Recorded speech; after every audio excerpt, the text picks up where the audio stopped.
নমস্কাৰ, মই বিস্পৃহা আপোনালোকৰ মাজত আশা কৰোঁ সকলো কুশলে আছে আৰু আজি এটা নতুন ভিডিঅ'ৰ সৈতে আপোনালোকৰ মাজলৈ আহিছোঁ।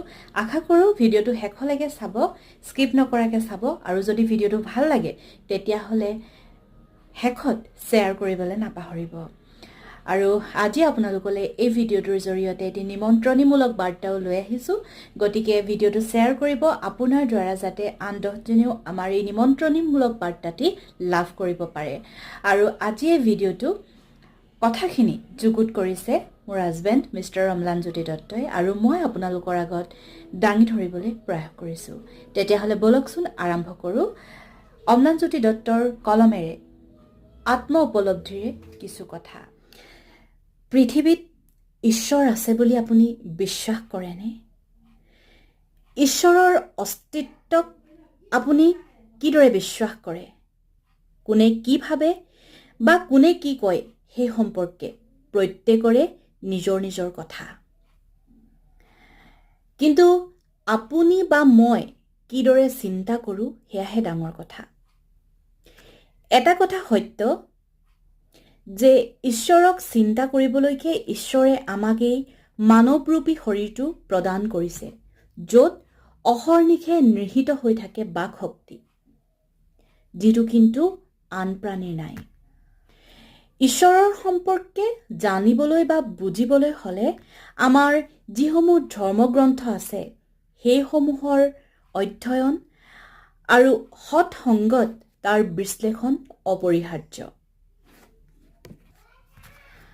ধৰ্মগ্ৰন্থসমূহ আমি প্ৰত্যেকে পঢ়োঁ বা আনৰ মুখপদ্মৰ দ্বাৰা আমি তাক শ্ৰৱণ কৰিছোঁ। কিন্তু আমি এই শ্ৰৱণ বা অধ্যয়ন কৰি ঈশ্বৰৰ অৱস্থিতি, ঈশ্বৰৰ অস্তিত্বক কেনেদৰে বুজিব পাৰিছোঁ সেয়াহে চিন্তা কৰিবলগীয়া বিষয়। তাৰ মাজতো কিন্তু এটা কথা আছে। ঈশ্বৰৰ কৰ্মত আগবাঢ়িবলৈ হ'লে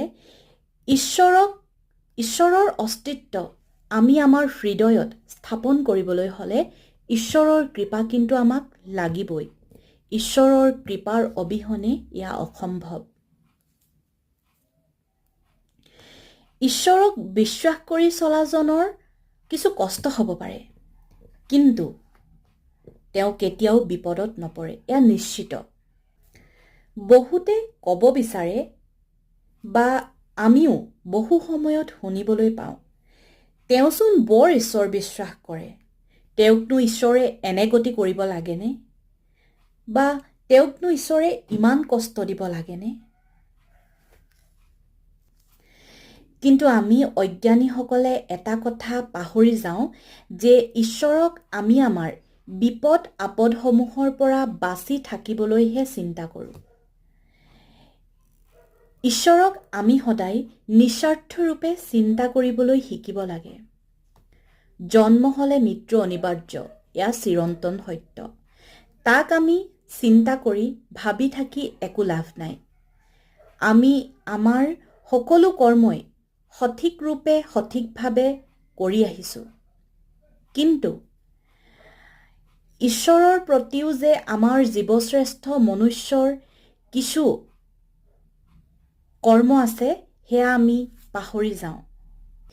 কেৱল বিপদত পৰিলেহে আমি ঈশ্বৰলৈ মনত পেলাওঁ উদ্ধাৰৰ হেতুকে।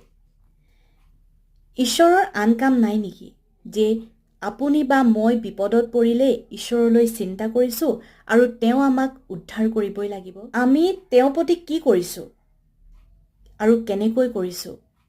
আমি যিবোৰ কৰি আছোঁ সেইবোৰ কেৱল কৰিব লাগে বাবেহে কৰিছোঁ নে প্ৰকৃততে শুদ্ধ অন্তৰৰ পৰা কৰিছোঁ, সেয়া চিন্তা কৰিব লগা কথা। এটা কথা মন কৰিবচোন, আমি কেতিয়াবা কোনোবা এটা সময়ত কোনোবা এটা দিনত ঈশ্বৰৰ প্ৰতি আনুগত্য প্ৰকাশ কৰি পাইছোনে? কোনোবা দিনা ঈশ্বৰক ধন্যবাদ এটা দি পাইছোনে? নাই পোৱা। তেওঁ যে আমাক এই মনুষ্য দেহাটো প্ৰদান কৰিলে, আমাৰ বাবে বায়ু, পানী, আহাৰ আদি সকলো বস্তুৰে যোগাৰ কৰি দিছে। ভাবি চাওকচোন, আমি যদি পানী এটুপিও খাবলৈ নাপালোহেঁতেন, আমাৰ কি অৱস্থা হ'লহেঁতেন। আমি কেৱল আমাৰ সমস্যাসমূহৰ কথা চিন্তা কৰিহে তেওঁৰ ওচৰত আবেদন আগবঢ়াওঁ আৰু যেতিয়াই আমাৰ এই সমস্যাবোৰ পূৰ্ণ হয় আমি ভাবোঁ ঈশ্বৰ আছে বুলি, আমাৰ মনত ভাৱ হয় ঈশ্বৰ আছে বুলি, আৰু যেতিয়াই আমাৰ এই সমস্যাবোৰ পূৰ্ণ নহয় তেতিয়াই আমাৰ চিন্তাৰ সলনি হয় আৰু এই চিন্তাৰ সলনি হৈ আমাৰ প্ৰত্যেকৰে মুখপদ্মৰ দ্বাৰা এটা কথাই ভাহি আহে আৰু সেয়া হ'ল কণা বিধাতা। মানে তেওঁ আমাক বিপদৰ পৰা উদ্ধাৰ নকৰিলে, আমাৰ এই সমস্যাবোৰ সমাধান কৰি নিদিলে। এয়াই হ'ল আমাৰ চিন্তা। আমাৰ এই চিন্তাবোৰৰ সলনি হ'ব লাগে। ঈশ্বৰৰ নিজ মুখৰ বাণীৰে সমৃদ্ধ আমাৰ গীতা শাস্ত্ৰভাগী। এই শাস্ত্ৰত লিপিবদ্ধ হৈ আছে ঈশ্বৰ কৃষ্ণৰ নিজ মুখৰ বাণী, যি বাণী অনুধাৱন কৰিলে আমাৰ চিন্তা সলনি হৈ যোৱা প্ৰায় নিশ্চিত।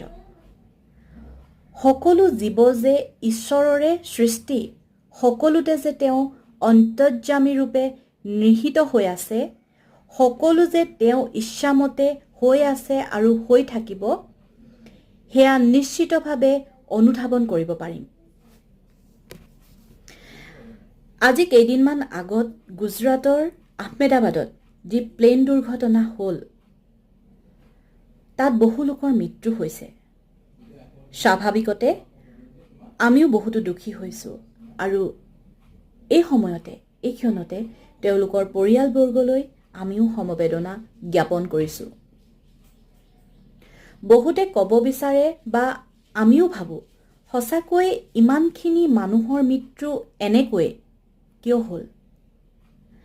তাত থকা সেই কণ কণ দেৱশিশুকেইটি, তাহাঁতৰ বা কি অপৰাধ আছিল? তাহাঁতি এই পৃথিৱীখনৰ একো ভোগেই নাপালে। কিন্তু আমি এটা কথা মনত ৰখা উচিত, ঈশ্বৰৰ ইচ্ছাৰ অবিহনে এই পৃথিৱীত গছপাত এখিলাও লৰচৰ নহয় বা নকৰে। সকলো ঈশ্বৰৰ ইচ্ছামতে হয়। যিগৰাকী কালৰ অধিকাৰী, যাৰ নিৰ্দেশত গ্ৰহ নক্ষত্ৰ আদিও পৰিভ্ৰমণ কৰে। আচলতে তেওঁ কৃপাতেই সমগ্ৰ জগত বৰ্তি আছে আৰু এনেবোৰ ঘটনাৰাজিও তাৰেই অন্তৰ্ভুক্ত। প্ৰকৃততে সেইসকল লোকৰ মৃত্যু সেইদিনা সেই সময়তে ঈশ্বৰে ঠিক কৰি ৰাখিছিল। আমি কথাখিনি তেনেকৈ চিন্তা কৰিব পাৰোঁ। মই মোৰ মনৰ অনুভৱখিনিহে আপোনালোকৰ আগত প্ৰকাশ কৰিছোঁ। কোনোবাখিনিত যদি ভুল হৈছে আপোনালোকে শুধৰাই দিব, এয়াই আপোনালোকলৈ মোৰ প্ৰাৰ্থনা। আচলতে আমি জন্মৰ লগে লগে এই মায়াময় সংসাৰখনৰ মায়াৰ কবলত বান্ধ খাই পৰোঁ, যাৰ বাবে আমি সুখ দুখ এই সকলোবোৰ উপলব্ধি কৰিব পাৰোঁ। আমাৰ ধৰ্মগ্ৰন্থসমূহৰ এইবাবেই প্ৰয়োজন, যাতে আমি এই বান্ধোনসমূহৰ কথা বুজিব পাৰোঁ আৰু তাৰ পৰা কেনেকৈ হাত সাৰিব পাৰি এই বিষয়ে জ্ঞান অৰ্জন কৰিব পাৰোঁ। বহু জ্ঞানী লোকে যেতিয়া কাৰোবাৰ মৃত্যু হয় তেওঁ দুখ প্ৰকাশ নকৰে, বৰঞ্চ তেওঁ আনন্দহে প্ৰকাশ কৰে। কিয়নো তেওঁ চিন্তা আমাৰ দৰে নহয়। তেওঁ সেই মৃত্যু হোৱা জীৱটো এই সংসাৰৰ বান্ধোনৰ পৰা মুক্ত হৈ পৰম ধামলৈ গতি কৰিছে, সেয়া তেওঁ উপলব্ধি কৰিব পাৰে। তেনে ব্যক্তি অতি দুখতো দুখী নহয় আৰু সুখতো সুখী নহয়। সকলো ঈশ্বৰৰ ইচ্ছামতে যে হৈ আছে সেই কথা তেওঁ উপলব্ধি কৰিব পাৰে। এনে মনোভাৱ আমাৰো হ'ব পাৰে, এনে বিশ্বাসৰ জন্ম আমাৰো হ'ব পাৰে। আমিও অধ্যয়ন কৰিব লাগিব। অধ্যয়ন কৰিলে, সৎ সংগত ঈশ্বৰৰ গুণনাম শ্ৰৱণ কৰিলে নিশ্চয় ঈশ্বৰে আমাকো কৃপা কৰিব। ঈশ্বৰে তেওঁ মহিমা আমাক প্ৰতিটো ক্ষণতে দেখুৱাই থাকে, কিন্তু আমি অজ্ঞান আন্ধাৰত বুৰ গৈ থকাৰ বাবে সেইবোৰ দৃশ্যমান নহয়। সেইদিনা ধ্বংস হোৱা সেই প্লেনখনত এখন গীতাশাস্ত্ৰ অক্ষত অৱস্থাত উদ্ধাৰ কৰাটোৱেই তাৰ জ্বলন্ত প্ৰমাণ। সকলো জ্বলি শেষ হৈ গ'ল, কিন্তু আমাৰ গীতাশাস্ত্ৰখন। এনেবোৰ কথা আমিও চিন্তা কৰিব লাগে, যিবোৰ আমাৰ বাবে অতি প্ৰয়োজনীয়। এনেবোৰ কথা চিন্তা কৰিয়েই বিশেষকৈ উঠি অহা নৱপ্ৰজন্মৰ নিমিত্তে অসমীয়া যুৱমঞ্চ জয়সাগৰ আঞ্চলিক সমিতিৰ উদ্যোগত লগতে সমূহ জোলাগাঁওবাসী ৰাইজৰ সহযোগত অহা ইংৰাজী 10 জুলাইৰ পৰা 13 জুলাইলৈকে শ্ৰীমদ ভাগৱত গীতা জীৱন উপযোগী তত্ত্বদৰ্শন নামেৰে এটি মহান অনুষ্ঠান অনুষ্ঠিত কৰিবলৈ লোৱা হৈছে। এই অনুষ্ঠানটিত বিনামূলীয়াকৈ কৰ্মশালাৰো ব্যৱস্থা কৰা হৈছে। উক্ত অনুষ্ঠানটিত গীতা তথ্যৰ ব্যাখ্যা আগবঢ়াব আধ্যাত্মিক কৰ্মপ্ৰাণ লোহিত চন্দ্ৰ দেৱশৰ্মা প্ৰভুজনাই।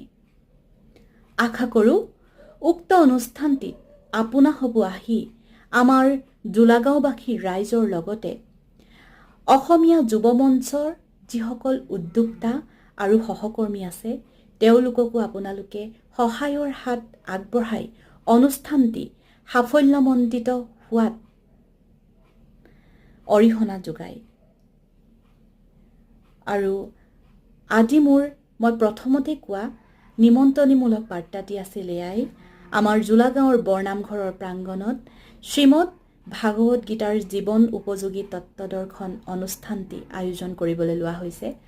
অহা 10 জুলাইৰ পৰা 13 জুলাইলৈকে আপোনালোক সকলো আহিব আৰু মোৰ এই ভিডিঅ'টো যিসকলে পায় তেওঁলোকে শ্বেয়াৰ কৰিব বুলি আশা কৰিলোঁ, যিহেতু আপোনালোকে শ্বেয়াৰ কৰিলেহে আপোনালোকৰ পৰা আন 10 জনেও এই ভিডিঅ'টো এই নিমন্ত্ৰণীমূলক বাৰ্তাটি লাভ কৰিব পাৰিব। আৰু আপোনালোক সকলো আহি আমাক আমাৰ এই অনুষ্ঠানটি সাফল্যমণ্ডিত হোৱাত যাতে অৰিহণা যোগায়। আৰু আজিলৈ ভিডিঅ'টো ইমানেই। ধন্যবাদ। কৃষ্ণ।